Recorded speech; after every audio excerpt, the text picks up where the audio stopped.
Okay. The stream is live. Hey, Shelby Ann. Oh, she hasn't signed up yet. Oh, no, okay. Is Is there it now? live? No? Can you refresh the channel page and look? Because it may be a different feed now. We're completely fucking up this live stream thing. Effing up this live stream thing. Working. No, you're not Working. live. What? We're live. We are? We're live. Hey, Shelby Yeah. Ann. Thanks for helping. Did you hear him? Hi. Hi, Dave. There's a good delay there, man. I sound okay, though? Sound great. Testing? You sound fine. I sound fine now. Okay, well. All good, brother. I'll keep got one our- headphone on. We have our executive producer in the background making sure we work properly. That's it, brother. Live streaming to you, I'm man. gonna go. Okay, bye. Thank you. Bye. She's, our producer, quit. she quit She's already. She's already been hired away by the CBC. That's it, brother. Well, here we are, man. I was there, man. Live stream, watch along. Yes. Look at us. Yes, I'm sitting here completely immobile because it's video. Yeah. I'm on my well, balcony in Vancouver. I'm on one coast and you're in the other. Well, not yeah, really. dude, it looks gorgeous, man. It's funny. People here talk about, they refer to Toronto as the East Coast. Like, that's not the East Coast. No, It's the man. center of the country. We're still got nowhere a whole- near, yeah. It's all other part. Arguably the southernmost point of the country. Yeah. I always, man, hit people with that back in the day. That it's like one of those old jokes, and you can still get away with it because you could check it with Google Maps now. Before it wasn't as easy to check, but now you can check it. The most southern point in the province of Ontario is further south than the most northern tip of the state of California. Oh, there you go. And if it's just because of the way the longitude lines work, man, it's just like, yeah, it's like 1 degree or something more. There you go. Apparently. You're that close to Detroit. How can you go wrong? What could possibly go wrong to that close to Detroit? Well, there you go, brother. We're looking good. HD Yep. coming to you live. Yeah, I've got You like know? about this big of a screen I'm looking at. So yeah, that's Well. it's okay. It's all good. It's all good. All right, dude. Well, I figured we'd do this, my friend. Look at that. Fancy schmats. I know. Very cool. Let's see if we can What a rip. get this to go here. Get it to play. I'm gonna do a reaction video. We're not really doing a reaction video. We're gonna dig in a little bit more to the conversation. That's right. And okay, I can play it, but it's not getting audio. That's me. More of us. Yes. Yeah. I Here, think brother. this is what they call narcissistic behavior. Let me. Watching a video of yourself. I had this set up. Oh man, it's done it to us again. So, for some reason, I sign into StreamYard as with my Google Internet Ellis, and it lets me in. And by the time I got all this set up and brought in and then go to bring in the videos, I look up in that corner and it says I'm logged in as I was there, man. Which is one of either the free ones that you set up, because it had a billing that was Vancouver and wasn't based on me, and I was getting a completely different screen than the one I'm looking at right now. So I think we're logged in as I was there, man, in StreamYard, not just YouTube. Oh, okay. So I can't select the clip I want to play back because this is a free version. It wasn't going to let us play that audio. Oh. Isn't that Yeah. So Okay. I got to do this now. I've gone through this 5 times so far, man. I've logged in from scratch 5 times as me. Let's And not for do it again. We'll just talk about it. Because we can talk about 2 things, right? So Okay. that show that we want people to go take a look at was our most recent I Was There Man. And they talked about something that came kind of, I don't say full circle, but they talked about bikers in Ontario, right? It was John and Ingrid were talking about bikers in Ontario because John was in a band, right? And Ingrid was in a band that played for the Hells Angels. And David Allan Coe died this week. And Yeah. so there's a strong connection. And it was, I haven't listened to a lot of David Allan Coe, admittedly, but I did a little bit this week, and I do like some of his music for sure. Some of it's a little bit too much, but that's okay. You don't have to like everything. But it's what's interesting is the thing we could talk about a few things, but it could easily lead us into a conversation around being media savvy, right? So, but let's talk about the bikers. We'll come back to that because you wanted to talk about a few things, right? So they were talking about the Hells Angels, right? So at that time, that was what? Well, I just even wanted to start way at the beginning with John and Ingrid, just context to who they are and how I even know them, man, because that's the connection I have with them. Was sure. That so we'll take it back a step just to introduce who our storytellers were. I met Ingrid and John from being a busker here in Toronto and literally just playing on the streets and meeting these people separately on Front Street as I was playing, and kind of established a cool kind of friendly relationship with each of them, having no idea that they were together as a couple. So months went by of each of them throwing money in my case and conversations every once in a while and connecting about music and connecting about bikers and then realizing one day when they showed up together arm in arm and went, holy shit, it's kind of cool when all the cool people in your world kind of know each other, right? Yeah, so that was the connection, is how I met these people. Ingrid, in passing, had heard some biker stories I may have tossed or something, or talked about, bike culture at some point with her. I mean, many conversations I had with her. So that opened the door to this. Oh, we played a biker party once. So yeah, you were talking about the Paradise Riders. And that was a Paradise Riders Christmas party before the patch over to the Hells Angels. And I remember an early biker story I had for you, Dave. I don't know if you remember this one, man. But I had some interesting Christmas parties at my house. Because I had family members in one group, one gang. And, family friends in a rival gang. And they'd all show up at Christmas, man. Everyone's newfies. They just show up at the house to have a drink. So there were some times, man, when I was a kid where we had a couple PDR, Paradise Riders, sitting on that side of the room having a beer, and a couple Satan's Choice boys sitting over on that side of the room having a beer. But everyone was cool because everyone kind of knew each other, and there was no shootouts going to happen in my living room or anything. It was, No, they're pretty.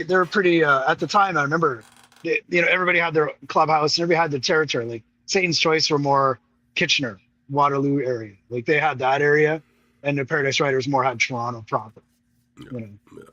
Yeah. And then, the war hit here. That Satan's Choice clubhouse that was down off Broadview had a rocket launcher sent through its front door eventually when the Montreal stuff spilled over and all that kind of stuff. But eventually, we're going to try to not sound like experts here because we're not. But eventually, all of it got swallowed up by the Angels here, right? Yeah. They all ended. It was always fascinating because I was always, too much of a chicken shit to be one. And I remember your mom definitely advising us against it. That was at least one reason. Like she looked at us one day and said, "You guys gotta understand something. You guys are not cut out for this. Like, no, stay in school." I think the conversation is stay in school. Just forget about it. And then, but it's fascinating, right? Yeah. Listening to Steve Earle sing about it, songs and yeah. I get a kick out of when John and Ingrid were saying how they wanted to hear Steppenwolf over and over and over and over again.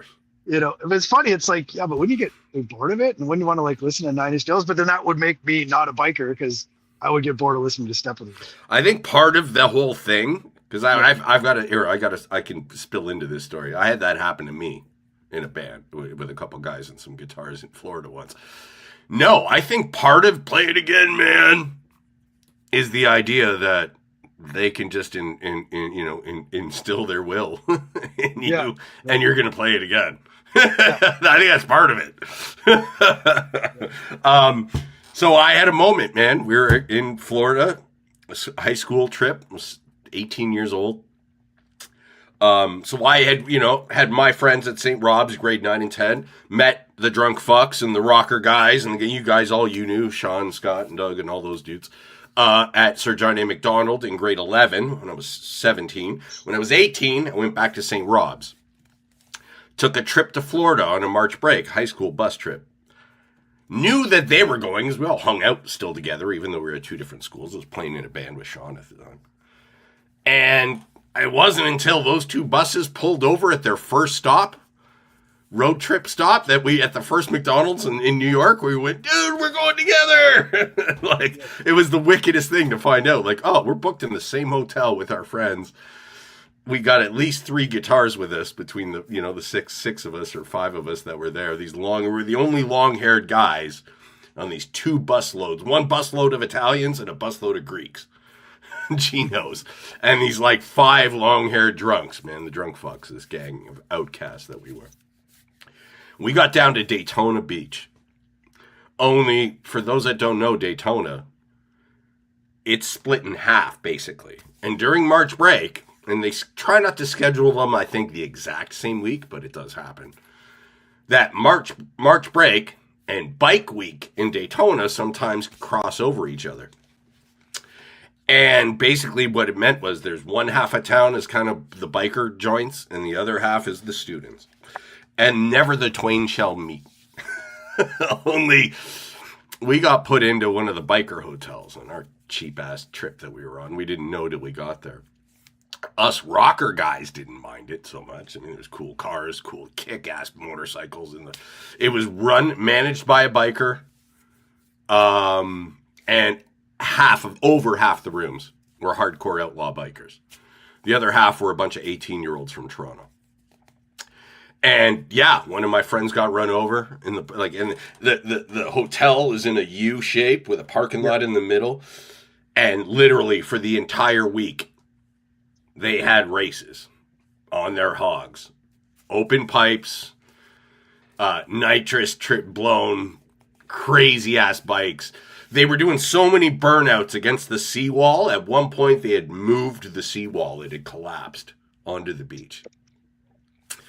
And they had a bar on the, 21 in America, and they're real strict during March break, right? Cops are checking kids everywhere. They know half those kids are not 21. None of us were. We're all 18, high school kids. Well, we were walking to the beach one night with the guitars over our shoulders, and the one guy biker dude who drank outside the little bar, man, it was this little zone that was, you just stayed 20 feet away from it, man. It's their place. He stopped and went, "Hey! Come here!" Hauled 3 of us in with our guitars. And when some fucking Zeppelin or Skinner or something, we were accepted into the room, man. We were 18, invited into this biker bar, and told to play. And yeah, quickly, I think by song number 4, we were on Born to Be Wild. And it literally went, play it again. The last notes would ring out, and we'd hear, play it again. Don't you get bored of it though, man? That's the one thing I've wondered. Don't you get just bored? I guess not. Not when literally that bar stayed open. There was no police coming onto the premises to tell them they had to shut the bar down at 3 a.m. But it's funny because I guess they wouldn't have thought to ask you to play some wheeling, because outlaw country. It's funny because you think it's a rock and roll thing, and when I was a kid growing up, I would see bikers at the AC/DC show. Yeah. And that was, so it was bikers galore at the AC/DC show in Edmonton. Yeah. But it's country, right? Yeah, it really. It's David Allan Coe, it's Waylon Jennings, it's those guys, right? And they're unabashed about their association with them because they're just, kind of good old. Well, it's funny because in retrospect, even though I, at that age, have been exposed to some country music, we certainly weren't playing any of it in our little groups. It was Guns N' Roses and, all the ballads off fucking, all the Guns N' Roses ballads and shit like that. Hey, Eleanor. Thanks for being there. We see your chat. Hey, Eleanor. Super fan, Eleanor. Hi from Vancouver, Eleanor. Hi from Vancouver.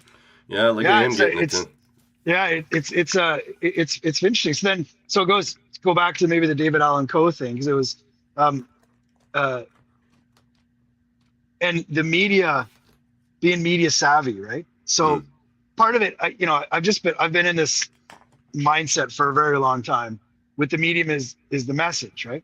And we've talked in the past about some of the stuff that was sold to us as when we were younger as being cool and as the authentic thing like Mickey Six drinking out of pounding a bottle of Jack Daniels. Well, it turns out it was iced tea, right? And now so it's an interesting thing. So why would you? And that was the 80s, and that's what happened. That's just the way it was. So to ask why would you do it is a stupid question because this is what you did, right? But when you look at David Allan Coe, so I started doing some research on him, and he did a song. I heard it live. It's called Panheads Forever. It's a great song. I friggin' love it, man. And it's so cool. And I'm like, this is, and he wrote some really cool country songs, like right up there with, with Waylon, I think, the quality, and Hank, and he sings a song about Bocephus, but the story was like he went on the Dick Cavett show, and I watched this interview, and I'm pretty sure it was Dick Cavett. I might be wrong, but the interviewer said Dick Cavett said, no, it wasn't Dick Cavett. It was the guy. It was the guy I just sent you. Damn it, what was his name? Nashville Now guy? No, the guy from Screw Magazine. Yeah. I just sent you the text. Calvert or no. Anyway, it doesn't matter. You know what? Because if I try and look it up, I'll don't. Screw Magazine publisher. Yeah, I knew the guy. So he was on he did a New York City Access TV late night thing, and when I was go visit my uncle, I'd watch it, and it was always like he did porn, he did Screw Magazine, he was just totally Al Goldstein. He just was total freedom of speech guy, and you didn't have to agree with him, but I would totally bought into the freedom of speech thing. But then he turns and he does this interview with David Allan Coe on his late night Friday or Saturday night, whatever the hell it was, Access Channel, like 2 a.m. And he says to David Allan Coe, so you were in jail since you were a kid, right? He's like, yeah. And he goes, and you killed a gay guy in prison. And he goes, yep. So I went, holy shit, man. Like that's not cool at all. Like, it doesn't matter when it was then or whether it was now. But then I was like, wait a minute. Did he actually do it, or was it iced tea in a Jack Daniels bar? Right? So I did a little bit of a search. Okay. I did a little bit of search. So the story with David Allan Coe that he tells is that when he was 8 or 9 years old, his dad remarried. And the woman to whom he married had 2 girls of her own, and David Allan Coe had 2 sisters. So no, she had 2 boys of her own, and David Allan Coe had 2 sisters. So she wanted his 2 sisters. She didn't want him. So at 8 or 9 years old, they literally took him and they dumped him on the system. Yeah. So he went through juvie, he went through foster homes, all kinds of shit. And not to mention his fucking dad just completely abandoned him. Like awful, right? So he said he grew up in the system, and he talks about it. He's like, I live life by a different set of morals, right? I live by a different set. And it's he was talking about it, but I looked it up in Wikipedia, and now this is Wikipedia. This is what I found. It said no, he didn't actually kill anybody in prison. It was more of a tax evasion thing, right? Yeah. Which is like, and so he was a tough guy, I'm sure, and it's interesting to find out. But that feeds into the outlaw country, outlaw biker thing, right? Did he actually kill a guy in prison? I don't know. Maybe he did. Maybe he did. What the hell do I know? But it was a part of his persona, part of his aura that he did. And so guys like this Al Goldstein, kept repeating it, and he's talking about it. And so that's what made him. It becomes part of the. It becomes part of the real. Yeah, and he was intrinsically connected to the. I don't know if he was a Hell's Angel, but he was with them all the time. Outlaws. I think he was an outlaw. Was it Outlaws? Okay. It's it's fascinating. And then the other connection is another guy that I'm just thinking of is Jerry Garcia, right? Because as the Stones used the Angels in Altamont, and all hell broke loose, but the Stones didn't know what they were getting into. They were totally like, they want to say naive, but morons from the UK that didn't, they're like, oh, let's get these tough guys. Like, no, you guys are just musicians. It's like Lemmy said, the tough guys were the Beatles. It wasn't the Stones from based on where they grew up, right? Yeah. But Jerry Garcia, this peace and love, hippie, drop acid, everybody loves everybody else. He was like this with the Angels, man. He was tight. They were security for the Grateful Dead for years. So it's this intrinsically tied. So that's part of why it fascinates me, I think, and part of maybe why it fascinates you, because the two worlds collide all the time. They're connected, you know? Well, it's funny you mentioned Steve Earle earlier, man, in that one song, right? Justice in Ontario. So Justice in Ontario. Biker Connection, Ontario. Yeah. And I grew up, pretty young when I was like 14 or so, when my dad handed me that book. Yeah. Brothers in Arms. Is it? Brothers in Arms? I think we'd have to go look it up. I think it was Brothers in Arms. And it told the story of those two guys that, two Satan's Choice members, that were framed, were convicted and sentenced for murder. And the story I always got, which is explained in the book, is the guy who was shot was sitting up against a wall, and the guys who they framed for the murder were the two guys sitting on either side of him. He got shot in the chest. So someone came in the room and shot him, and they pinned it on the two guys that were beside him. But apparently it's a whole railroad thing, and so it was in this book. Amazing. Conspiracy of Brothers. Conspiracy Brothers, that's right. Yeah. Because I read it too, Yeah, killer book, man, and amazing. And I just always had that story in my head, and my dad kind of handed me the book and going, I met one or two of these guys that are in this, right? And they were super interesting. Yeah, through someone. It's fascinating. And I knew guys, like I was in Arizona one time at Bike Week. I went up to Cave Creek and I took my son Kai up, and we drove up and he was in grade 6, however, it was 12, I guess, something like that. And I introduced him to, I wasn't very popular with my ex, but as it turns out, I'm glad I did it. And because I introduced him to all these bikini clad ladies that were the shooter girls and stuff. And I've got a picture of him standing in the middle of these shooter girls at this biker party, giving him a hug. Hilarious. But I went to the Hells Angels. They set up a tent. They set up a fucking tent as like, it's just like you're buying a rock t-shirt. It was all support your local 81, right? Yeah. Red and white and all this stuff. And I go in to the tent, and this guy's like a gorilla, a huge dude. And I said, "Hey man," I said, I would really like to own one of these shirts, but would I run into problems if I went into the wrong bar? And he paused for a sec. He looks at me and goes, "Nah, you'd be okay." Well, that's reassuring. Yeah, that's reassuring. I'm like, are you going to be there to help me? Are you going to be standing next to me while I wear this shirt? So, yeah, there was. I guess I had a point at which being cool wasn't worth getting my ass kicked. Yeah, you could wear it around the house. But then when I was in LA, this was interesting. So when I was in LA, I was in this place called Whittier, and it's a town in sort of the east side of LA, kind of southeast side LA, and it's predominantly Latino. And the banditos own it, and you occasionally see a vagabond, occasionally with the green devil thing on it. Okay. But I remember I was walking one day to the gym, and I had my headphones on, and I'm looking down as I'm walking, and I look up and I see this like a cholo bike, and it was fucking gorgeous. It was one of the most beautiful machines I've seen on the road. And I went, holy shit, nice bike. And it's this friggin', this bandito sitting there looking at me like, fuck off. What do you go away? Like, what are you doing? Get away from him, kid. You bad. Yeah, kid. Well, never mind. I was older than he was. It was hilarious. So funny. There you go, man. Yeah, but going back to them, they played this biker. So it's a good story that John and Ingrid shared with us about, how it impacted the biker culture. And then you and I were because you and I had always talked about and wondered out loud why the Hells Angels were not in Ontario up until 1999.